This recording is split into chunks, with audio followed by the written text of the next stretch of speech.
सुप्रभात बाल मित्रों, आज 2 जून है और अभ्युदयवाणी की रेलगाड़ी एक बार फिर से आपको ले चलने के लिए तैयार है। आपके दोस्त और हमसफर प्रेम वर्मा के साथ आज के रोमांचक, ज्ञानवर्धक और नैतिक शिक्षा से भरपूर एक अद्भुत यात्रा में, जहां हम नए विचारों से प्रेरित होंगे, नई जानकारी हासिल करेंगे और जीवन के मूल्यों को समझेंगे।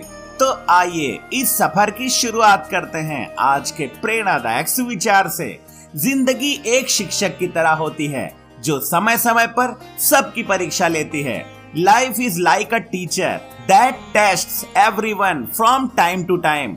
यह सुविचार हमें बताता है कि जिंदगी एक शिक्षक की तरह है जो केवल ज्ञान नहीं देती, बल्कि समय समय पर हमें कठिनाइयों, चुनौतियों, संघर्षों या असफलताओं के रूप में यह परखती है कि हम कितने धैर्यवान, समझदार और मजबूत हैं। इन परीक्षाओं से हमें घबराना नहीं चाहिए, बल्कि उन्हें सीखने और आगे बढ़ने का अवसर मानना चाहिए। जीवन की हर चुनौती हमें कुछ नया सिखाने और निखारने के लिए आती है। यह सुविचार हमें प्रेरित करता है कि हर कठिन समय को आत्मनिर्माण की परीक्षा माने और पूरे आत्मविश्वास के साथ जीवन की राह पर आगे बढ़ते रहें। अभ्युदयवाणी में अब जानते हैं आज का अंग्रेजी शब्द, जो है न्यूट्रिशन। NUTRITION। न्यूट्रिशन का अर्थ होता है पोषण। पोषण वह प्रक्रिया है जिसके द्वारा हमारा शरीर भोजन से प्राप्त पोषक तत्वों को उपयोग करता है। इन पोषक तत्वों का उपयोग शरीर द्वारा ऊर्जा प्रदान करने, पेशियों और ऊतकों की मरम्मत और निर्माण करने और स्वस्थ रखने के लिए किया जाता है।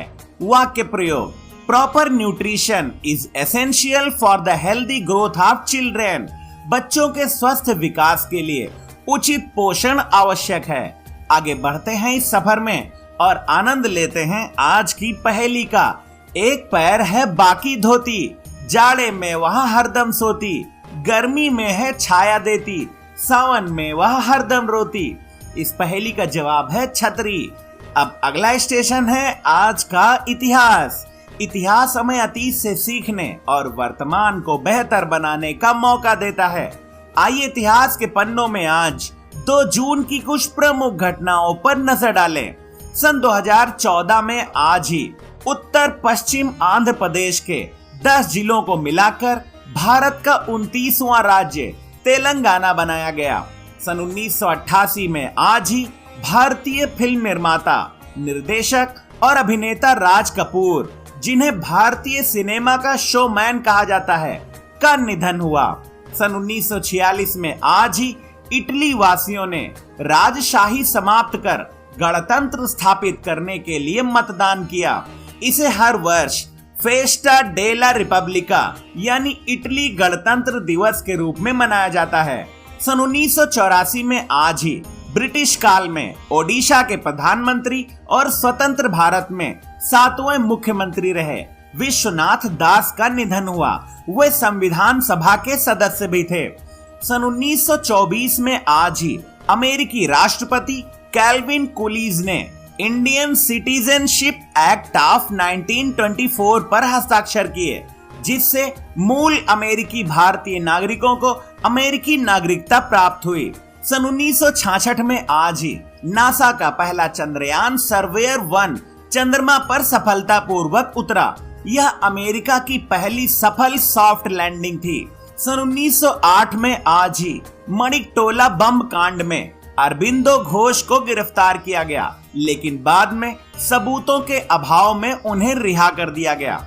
अभ्युदयवाणी की अगली कड़ी प्रेरक व्यक्तित्व में आज हम जानेंगे भारतीय सिनेमा के शोमैन कहे जाने वाले फिल्म निर्माता, निर्देशक और अभिनेता राज कपूर के बारे में। राज कपूर भारतीय सिनेमा के इतिहास में एक महान फिल्म निर्माता, निर्देशक और अभिनेता के रूप में जाने जाते हैं। उनका जन्म 14 दिसंबर 1924 को पेशावर, अब पाकिस्तान में हुआ था। वह प्रसिद्ध अभिनेता पृथ्वीराज कपूर के पुत्र थे। राज कपूर को भारतीय सिनेमा का शोमैन कहा जाता है, क्योंकि उन्होंने न केवल अभिनय में उत्कृष्टता प्राप्त की, बल्कि समाज के मुद्दों को भी अपनी फिल्मों के माध्यम से प्रभावशाली ढंग से प्रस्तुत किया।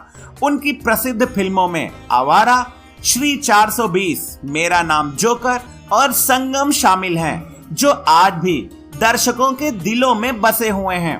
उन्होंने भारतीय सिनेमा में प्रेम, गरीबी, संघर्ष और मानवीय मूल्यों को गहराई से चित्रित किया। उनके द्वारा बनाई गई फिल्में न केवल भारत में बल्कि रूस और अन्य देशों में भी अत्यधिक लोकप्रिय हुई। राज कपूर को कई राष्ट्रीय और अंतर्राष्ट्रीय पुरस्कारों से सम्मानित किया गया।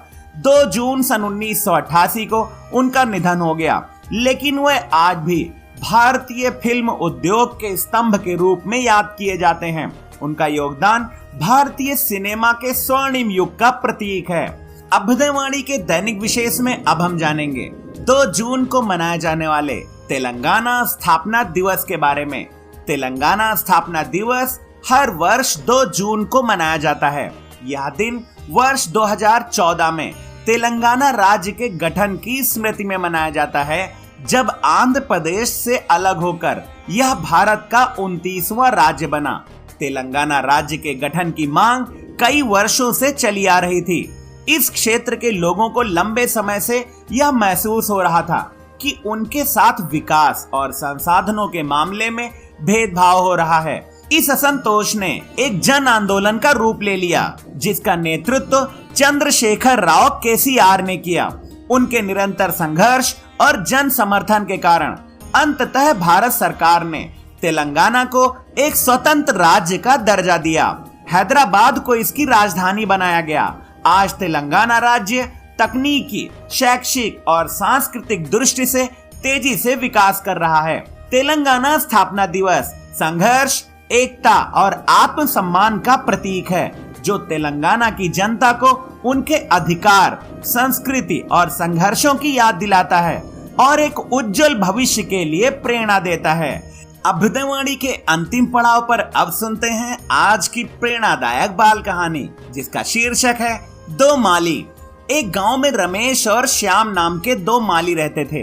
दोनों के अपने अपने बागान थे और दोनों ही अपने पौधों की देखभाल के लिए प्रसिद्ध थे।